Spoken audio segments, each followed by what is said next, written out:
శ్రీ గురుభ్యో నమః.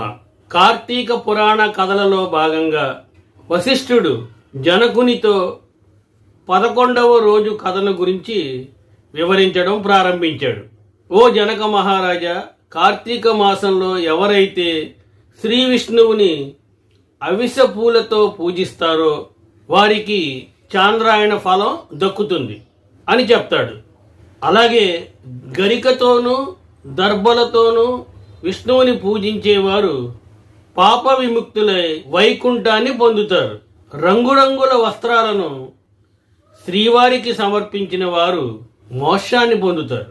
కార్తీక స్నానం చేసి విష్ణుమూర్తి యొక్క సన్నిధిలో దీపం వెలిగించిన వారు, కార్తీక పురాణం చదివిన వారు, విన్నవారు కూడా వారు చేసిన పాపములు నశించి వైకుంఠమును చేరతారు. ఇందుకు ఉదాహరణగా సర్వ పాపాలను నశింపజేసేది ఆయురారోగ్యదాయిని అయిన ఒక కథను వశిష్ఠుడు జనకుడికి చెప్పడం ప్రారంభించాడు. ఆ కథ ఏమిటంటే మందరోపాఖ్యానం.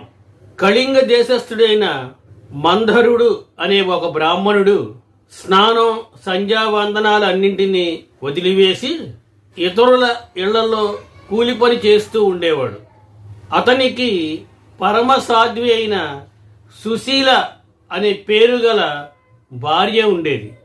భర్త ఎంత దుర్మార్గుడైనా కూడా ఆమెకి అతని పట్ల గౌరవమే గాని ద్వేషం ఉండేది కాదు. ఆమె ఎల్లప్పుడూ పాతివ్రత్య ధర్మమును పాటిస్తూ ఉండేది. కొన్నాళ్లకి మందరుడు తనకి వచ్చే తక్కువ ధనముతో జీవించడం కష్టమని భావించి దారులు కాచి బాటసారులను కొట్టి వారి వద్ద నుండి ధనాన్ని నగలను అపహరిస్తూ కాలం గడపసాగాడు. ఈ దొంగ సొమ్మును ఇరుగు పొరుగు దేశాలకు తీసుకువెళ్ళి అమ్మి ఆ సొమ్ముతో కుటుంబ పోషణ చేసేవాడు. ఒకసారి దొంగతనం కోసం దారిని కాచి ఉన్న మందరుడు అదే దారిలో వెళ్తున్న ఒక బ్రాహ్మణుడిని పట్టుకుని అక్కడ ఉన్న మర్రి చెట్టు కట్టేసి అతని వద్ద ఉన్న ధనాన్ని దోచుకున్నాడు. ఇంతలో అటుగా వచ్చిన పరమ క్రూరుడైన ఒక వేటగాడు ధనం దోచుకున్న మందరుడిని, ధనం పోగొట్టుకున్న బ్రాహ్మణుడిని ఇద్దరినీ చంపి ఆ మొత్తం ధనాన్ని అపహరించుకుపోయాడు. అదే సమయానికి నరవాసనని పసిగట్టి అక్కడికి ఒక పులి వచ్చింది. వేటగాడు అప్పుడు పులిని చంపడానికి దానితో కలబడ్డాడు. కానీ కొద్దిసేపటికి వేటగాడు పులి ఇద్దరూ చనిపోయారు. అలా మరణించిన విప్రుడు, మందరుడు, పులి, వేటగాడు నలుగురు కూడా యమలోకం చేరి నరక బాధలు అనుభవించసాగారు. సుశీలకి మునీశ్వరుని ప్రబోధం. ఇక్కడ భూలోకంలో మందరుని మరణవార్త తెలియని అతని భార్య నిత్యం తన భర్త మందరుడినే జ్ఞానిస్తూ ధర్మబుద్ధితో, హరిభక్తితో, సజ్జన సాంగత్యంతో జీవిస్తోంది. ఒకరోజు ఎల్లప్పుడూ హరినామ సంకీర్తన చేసేడివాడు సకల ప్రాణికోటి యందు భగవంతుని దర్శించే ఒక మునీశ్వరుడు సుశీల ఇంటికి వచ్చాడు.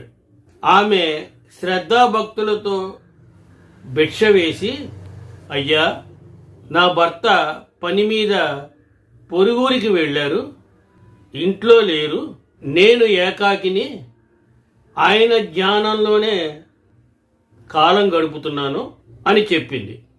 అందుకు ఆ మునీశ్వరుడు, అమ్మాయి, బాధపడకు, ఈరోజు కార్తీక పౌర్ణమి మహాపర్వదినం. ఈరోజు సాయంకాలం నీ ఇంట్లో పురాణ కాలక్షేపం ఏర్పాటు చేయి. ఇందుకోసం ఒక దీపం కూడా చాలా అవసరం. దీపానికి తగినంత నూనె నా దగ్గర ఉంది. నువ్వు ఒత్తిని ప్రమిదని ఏర్పాటు చేసినట్లయితే దీపం వెలిగించవచ్చు అన్నాడు. సుశీల ఆ ముని మాటలకి సరే అని గోమయంతో ఇల్లంతా అలికి పంచరంగుల ముగ్గులను పెట్టింది. దీపారాధన కోసం ఒత్తిని సిద్ధం చేసి ముని వద్దనున్న నూనెతో దీపం వెలిగించి శ్రీహరికి సమర్పించింది. అప్పుడు ఆ ముని పురాణ పఠనంలో భాగంగా శ్రీహరిని దీపంతో పూజించి మనశ్శాంతి కోసం పురాణ పఠనం ప్రారంభించాడు. సుశీల పరిసరాల ఇళ్లకు వెళ్ళి వాళ్ళందరినీ కూడా పురాణ శ్రవణానికి ఆహ్వానించింది. అందరితో పాటు చాలా ఏకాగ్రతతో ఆ పురాణాన్ని తను కూడా వింది. తరువాత సుశీలకి శుభాశీస్సులు అందించి ఆ మునీశ్వరుడు వెళ్ళిపోయాడు. ప్రతినిత్యం శ్రీహరి పూజ చేయడం వల్ల క్రమక్రమంగా ఆమె జ్ఞాని అయి కొంతకాలం తర్వాత మరణించింది. మరణించిన తరువాత సుశీల కోసం విష్ణుదూతలు వచ్చారు. వెంటనే శంకు చక్రములను ధరించి చతుర్బాహువులు, పద్మాక్షులు, పీతాంబరదారులు అయిన విష్ణు దూతలు దివ్య విమానాన్ని తీసుకువచ్చి సుశీలను వైకుంఠానికి తీసుకుని పోసాగారు. అందులో వెళ్తున్న సుశీలకి మార్గ మధ్యంలో నరకంలో అందులో బాధలు పడుతున్న భర్తని, మిగిలిన ముగ్గురిని గుర్తించి విమానాన్ని ఆపింది. అందుకు గల కారణం ఏమిటో తెలియజేయమని విష్ణుదూతలని కోరింది.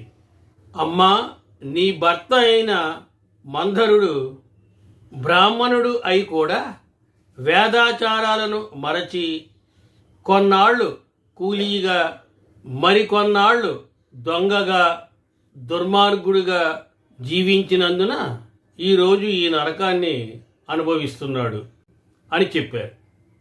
అతనితో పాటే ఉన్న మరొక బ్రాహ్మణుడు మిత్రద్రోహి, మిత్రుణ్ణి చంపి అతని ధనముతో విదేశాలకు పారిపోతూ నీ భర్త చేత బంధింపబడ్డాడు. అతడు చేసిన పాపాలకు గాను అతడు నరకాన్ని పొందాడు.